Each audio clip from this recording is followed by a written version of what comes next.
In 2016, Mr. Farkas entered into a lease agreement with the town of Wasaga Beach for the exclusive use of a 7.5-acre parcel of land located in the Wasaga Beach Sports Park at 1888 Klondike Park Road. It was basically the birth of his business, Wasaga Skydive. The lease of this property has spanned 3 terms of council and was last renewed in 2021 with the term ending this December 2025. The site was, and is, being used by Mr. Farkas as a jump zone for his Skydive Wasaga business, and he professes to have had an awesome first 10 years. Well, there could be a good reason for that. Stay tuned until the end and together we will do some simple math.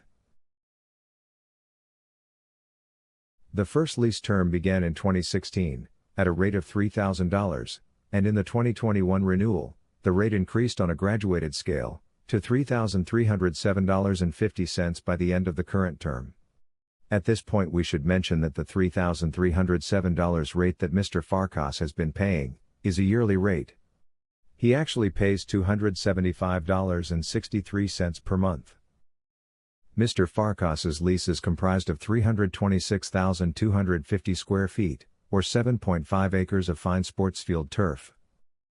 If we do the simple math, that equates to 1 cent per square foot per year.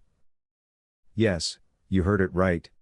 1 cent per square foot per year. While browsing the real estate board sites for current comparable, vacant, commercial land lease offerings outside the GTA, we found the average lease to be in the range of 44 cents per square foot per year. That is 44 times what Mr. Farkas pays. Now, you might think, wow, what an awesome deal he's getting. A jump zone would arguably be one of the most important elements of his business. Without a jump zone, it could not exist. So, for this chunk of taxpayer-owned land, Mr. Farkas pays $275.63 per month. The cost for Mr. Farkas to lease one of the most essential elements of his business for its first 10 years has been approximately $33,000. An obvious question one might ask now is, why is Mr. Farkas getting such a great deal that other Wasaga businesses surely don't get? But that's not all, folks. The lease states that Skydive Wasaga is permitted to erect its signage in close proximity to the leased premises. But Mr. Farkas has placed a prominent billboard sign on the major road frontage next to the town's Wasaga Sports Park sign. It has colors and graphics that could have some seeing it as the dominant sign. Surely this is fantastic. Free advertising for Mr. Farkas in front of our beautiful sports park on town-owned property. That would be unheard of for any other Wasaga Beach business. There is a huge value in this for Mr. Farkas. But there's more. Mr. Farkas and his customers and employees also have use of the public parking lot located at the adjacent sports park.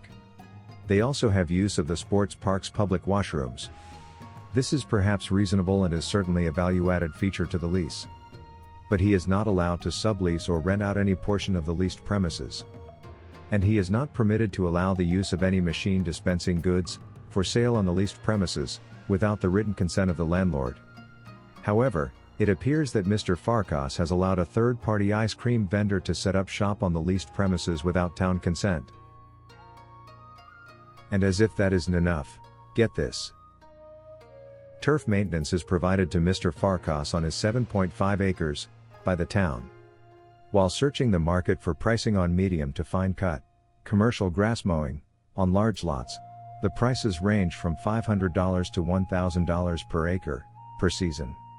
If we do some simple math and take the low end of that range, the yearly cost, just to cut the grass on that 7.5 acres, has a commercial value of $3,750. It is a direct benefit to Skydive Wasaga.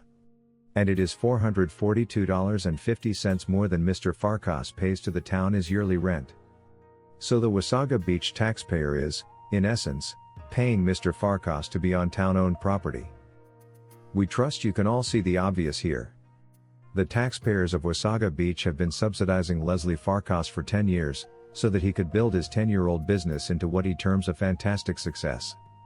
Had he paid even half the market rate, he would be paying over $70,000 per year or $700,000 over 10 years, to Wasaga Beach taxpayers. So, to address the question of why has this been allowed? We understand, there was a meeting of the minds, between the then Director of Economic Development, Andrew McNeil, and Mr. Farkas, to enter into a mutually beneficial deal.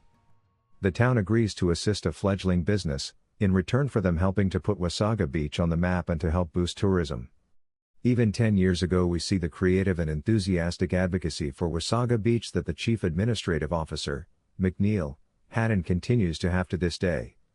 For Mr. Farkas it was a no-brainer, living 10 years rent-free in our town. The town has certainly carried out its part. But did Mr. Farkas uphold his end? Did he help put Wasaga Beach on the map?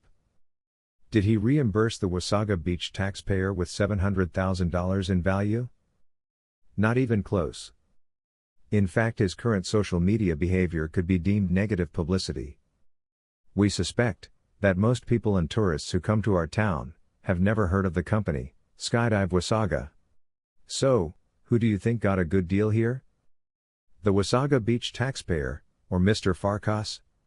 The information shown here should at least prompt people to ask, how can someone mooch off the taxpayer for 10 years, on one hand, and claim to be an advocate for the taxpayers on the other? The town has been good to Mr. Farkas. But Mr. Farkas has been doing everything in his power to sabotage the current council. How is that for a thank you? One thing is very clear. This bizarre free ride needs to come to an end.